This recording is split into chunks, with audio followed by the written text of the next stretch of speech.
আমরা পেহেলগাঁওয়ে আছি এখন।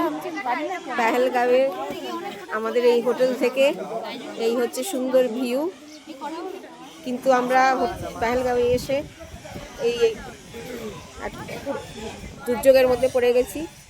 এই যে আমাদের আজ আমরা কোথাও ঘর থেকে বেরোতে পারছি না। হ্যাঁ, এই আতঙ্কবাদীদের আক্রমণের জন্য আমরা এখন ঘরেই বসে আছি, পুরো ঘরবন্দি। কিন্তু আমরা যেখানে আছি সেখানে কোনো টেনশনের কিছু ইয়ে নেই।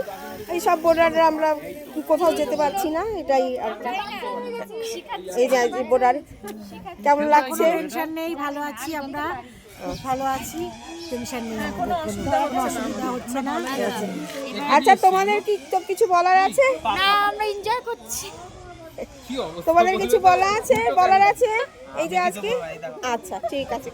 এই বাচ্চারা সব খেলাধুলা করছে, কিছু তো করে টাইম পাস করতে হবে। আমরা সেই জন্য এরকম ভাবেই বসে আছি, এনজয় করছি, আর কি করবো। হ্যাঁ, আর এদিকে মনে মনে প্রচুর টেনশন, মানে আমরা এখান থেকে বেরোতে পারলে ভালো হয়।